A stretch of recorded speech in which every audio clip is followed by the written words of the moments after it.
दोस्तों, कौन है प्रेमानंद बाबा? इन्हें आप भी रील्स में या किसी वीडियो में जरूर देखे होंगे। आज के यूथ इनको फॉलो कर रही है और इनके दिखाए रास्ते पर चल रही है और इनसे मिलने विराट कोहली, अनुष्का शर्मा, ग्रेट खली जैसे लोग आते हैं और इनका आशीष लेते हैं। जब बाबा प्रेमानंद जी सुबह टहलने निकलते हैं तब इनका दर्शन करने के लिए सड़क के दोनों ओर लोगों की भीड़ लग जाती है। आइए इनके जीवन के कहानी को जानते हैं कि कैसे मात्र 13 वर्ष की उम्र में ये बाबा जी बन गए। पूज्य महाराज जी एक विनम्र और अत्यंत पवित्र ब्राह्मण परिवार में जन्म लिए थे। इनका नाम अनिरुद्ध कुमार पांडे रखा गया था। इनका जन्म कानपुर उत्तर प्रदेश में हुआ था। जब महाराज जी कक्षा 5 में पढ़ते थे तब उन्हें एक बात सताने लगी कि एक दिन मेरी माँ मर जाएगी, मेरे पिता भी मर जाएंगे। यहाँ कोई टिकाऊ या स्थानीय नहीं है। कोई तो ऐसा होना चाहिए जिसे हम प्यार करें और वह सदैव हमारे पास रहे। तब एक रास्ता निकला कि एकमात्र भगवान के सिवा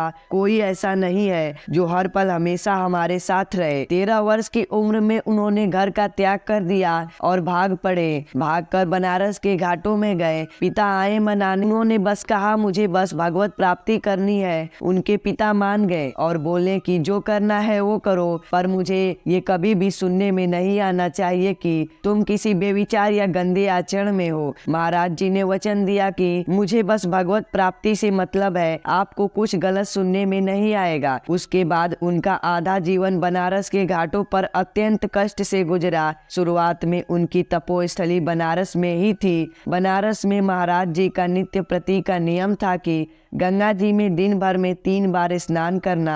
तुलसी घाट पर एक विशाल पीपल के पेड़ के नीचे बैठकर गंगा जी और भगवान महादेव का ध्यान करना और वहीं भिखारियों की लाइन में बैठकर इंतजार करना कि थोड़ा कुछ खाने को मिल जाए, और वह भी केवल दिन में केवल एक बार 10 से 15 मिनट के लिए भिखारियों के बीच में बैठते थे। यदि इतने समय में कोई आके कुछ खाने को दे गया तो ठीक, नहीं तो गंगा जल पीकर भगवान का ध्यान करते हुए चल दिए अपने 24 घंटे के एकांतवास के लिए। इस प्रकार की दिनचर्या में महाराज प्रेमानंद जी को कई दिन बिना कुछ खाए भूखे ही रहना पड़ता, और अगर ऐसे में यदि महाराज जी को कोई रोटी खाता हुआ दिख जाए तो महाराज जी सोचते कि है प्रभु, ये कितना भाग्यशाली है जो इसे रोटी खाने को मिल रही है। सर पे छत नहीं, क्योंकि उन्होंने किसी भी जगह रहने का त्याग कर खुले आसमान के नीचे घाटों पर रहने का निश्चित किया था। कड़ाके के ठंड में भी 3 बार माँ गंगा जल में स्नान करना। शरीर पर डालने के लिए एक मोटा कपड़ा तक नहीं था। जूट के बोरे को सिल के पहनते थे। फिर भी महाराज जी कहते हैं भगवान की कृपा से आज तक एक सर्दी या बुखार भी उन्हें नहीं हुआ। खाने के नाम पर गंगा जल या फिर सतुआ मिल जाता था। बनारस में तो जीवन अत्यंत कष्ट से चल ही रहा था कि तभी खबर आई कि उनकी दोनों किडनी खराब हो गई है।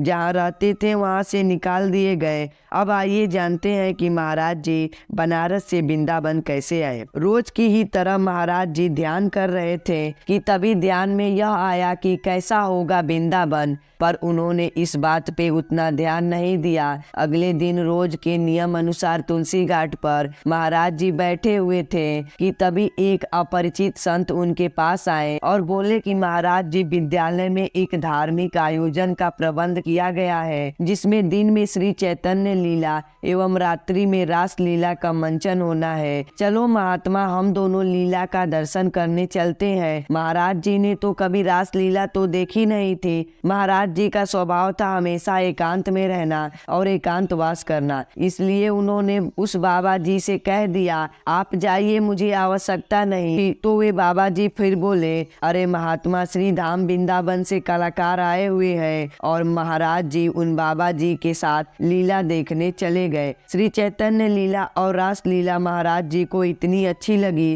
कि महाराज जी ने सोच लिया कि मुझे अब वृंदावन जाना है। उसके बाद एक व्यक्ति की मदद से महाराज जी वृंदावन पहुंच गए। अगले दिन ही महाराज जी पहुंचे यमुना नदी में स्नान करके सीधा पहुंच गए राधा रानी का दर्शन करने। जैसे ही दर्शन किए चिल्ला चिल्ला कर रोना आ गया, क्योंकि भगवान श्री कृष्ण के लिए ही आए थे। महाराज जी के जीवन में खूब उतार चढ़ाव थे, लेकिन अब वे श्री राधा रानी के बिल्कुल करीब है। श्री प्रेमानंद जी बाबा बताते हैं कि जब मेरी आयु 35 वर्ष हुई तो उस समय मेरे पेट में बहुत ज्यादा पीड़ा बढ़ गई थी। तब मैं जांच कराने पहुंचा, तब पता चला कि मेरी दोनों किडनी आधे से ज़्यादा खराब हो चुकी है। डॉक्टर ने बताया कि मेरे पास अधिक से अधिक 4 से 5 साल का ही समय है। तो आइए उस बारे में महाराज जी से ही सुनते हैं। करना होता तो अब हमें तो पता नहीं था, चूंकि ज्यादा पढ़े लिखे नहीं थे, तो लगा कि किडनी खराब का मतलब कभी भी मर सकते हैं।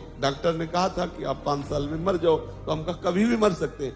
तो रोज राधा वल्लभ जी की छवि ऐसे प्रसादी चुनरी से अपनी छाती में बांधते, रज लगाते, चरणामृत पीते, क्योंकि कोई देने वाला तो था नहीं। तो उनका पता नहीं रात में मर जाए तो। प्रियालाल के प्रति जो शरणागति हुई, ये प्रियालाल की कृपा हुई कि मुंह को और ठौर को। सच्ची बात आप वो आज के समय में श्री प्रेमानंद बाबा की बात सुनकर युवा पीढ़ी सही मार्ग में चल रही है। ये थी महाराज जी की जीवन की कहानी। अगर वीडियो अच्छी लगी तो चैनल को सब्सक्राइब करें, वीडियो को लाइक करें ऐसी और जानकारी भरी वीडियो देखने के लिए।